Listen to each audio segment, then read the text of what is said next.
नमस्कार।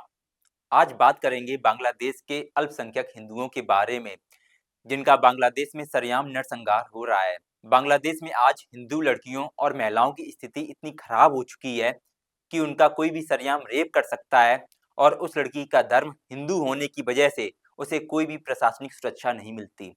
जब हिंदुस्तान में हिंदुओं पर खुद को सो कॉल्ड सेकुलर कहने वाले ये आरोप लगाते हैं कि हिंदुस्तान के हिंदुओं के अंदर तो मुसलमान के प्रति देश की भावना भरी हुई है, तब उनको बांग्लादेश के मुसलमानों का उदाहरण देना बहुत जरूरी है कि असल में किसी धर्म के प्रति द्वेष और नफरत की भावना क्या होती है।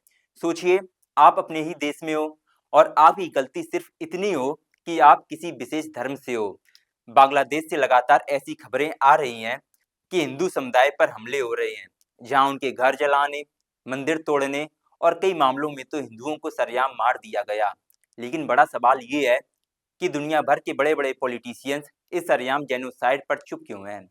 देखिए, यहाँ हमारा उद्देश्य किसी देश की तस्वीर को खराब करना बिल्कुल नहीं है। मेरा मुद्दा सीधा है, अगर किसी अल्पसंख्यक को निशाना बनाया जा रहा है, तो वो मानवाधिकार का मामला है, राजनीति का नहीं। और सोशल मीडिया पर फैल रही खबरों को बड़े-बड़े पॉलिटिशियंस सीरियस क्यों नहीं ले रहे? जब रूस फिलिस्तीन पर आक्रमण करता है, तो फिलिस्तीन का समर्थन भारत का एक विशेष वर्ग करता हुआ दिख जाएगा, जबकि हमारे देश के रिश्ते तो रूस के साथ अच्छे हैं। लोगों को समर्थन तो रूस का करना चाहिए, लेकिन ऐसा नहीं होता, क्योंकि उनके धर्म के लोग उस देश में रहते हैं। तो ऐसे लोग देश को सेकेंडरी और खुद के धर्म को प्राथमिकता पहले देते हैं। जो रिपोर्ट्स और वायरल क्लिप्स आपके सामने आई होंगी, उनमें आमतौर पर ये चीजें देखने को जरूर मिली होंगी। हिंदू इलाकों में भीड़ पर हिंसा और तोड़फोड़, उनके घरों और दुकानों पर हमले, डराकर पलायन का दबाव, धार्मिक स्थानों को नुकसान और कुछ मामले में तो हत्या या गंभीर चोट की खबरें भी सामने आई हैं। यहाँ समझने वाली बात यह है कि हर वायरल वीडियो अपने आप में सबूत नहीं होता। कई क्लिप्स पुराने होते हैं, कई दूसरी जगहों के निकल आते हैं और कई तो गलत कैप्शन के साथ चलाया जाता है। लेकिन इसका मतलब ये नहीं कि सब कुछ झूठ है। इसका मतलब ये है कि हमें सिर्फ गुस्से से नहीं, तथ्यों से काम लेना होगा। बांग्लादेश में हिंदू आबादी पहले के मुकाबले कम हुई है। ये एक ऐतिहासिक और राजनीतिक तथ्य है, जिसके पीछे कई कारण रहे हैं। विभाजन के बाद का माहौल, समय समय पर दंगे, संपत्ति विवाद, राजनीति अस्थिरता, और जब भी किसी देश में कानून व्यवस्था कमजोर पड़ती है, तो सबसे पहले चोट अक्सर अल्पसंख्यकों पर आती है, क्योंकि वो इजी टारगेट बन जाते हैं।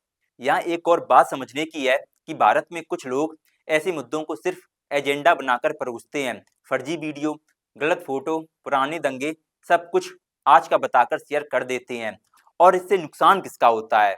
इससे पीड़ितों की असली कहानी दब जाती है, अंतर्राष्ट्रीय स्तर पर आपकी आवाज कमजोर पड़ जाती है और नफरत का चक्र तेज हो जाता है। इसीलिए इस मामले में 3 चीजें याद रखना बहुत जरूरी है। पहला, बांग्लादेश सरकार पर हर देश अंतर्राष्ट्रीय दबाव डाले। दूसरा, मानवाधिकार संस्थाएं और मीडिया ग्राउंड रिपोर्टिंग करे ताकि सच दस्तावेज बने। और तीसरा, भारत समेत अंतर्राष्ट्रीय समुदाय शोर नहीं, डिप्लोमेटिक दबाव और मदद का रास्ता अपनाए, जैसे सुरक्षा, पुनरावास और मॉनिटरिंग। क्योंकि ये मुद्दा भारत बनाम बांग्लादेश का नहीं है, ये मुद्दा है इंसान की जान बनाम भीड़ की हिंसा। हम आपसे यही कहेंगे कि अगर आपके सामने किसी घटना का वीडियो या लिंक आता है, तो उसे पुख्ता प्रमाण के बाद ही शेयर करें। अगर आपको किसी और टॉपिक पर वीडियो चाहिए, तो हमें कमेंट बॉक्स के जरिए जरूर बताएं। हमारा नाम है प्रेम चतुर्वेदी। आप देख रहे हैं नेट्स एंड ब्रॉडकास्ट। वीडियो देखने के लिए बहुत बहुत धन्यवाद।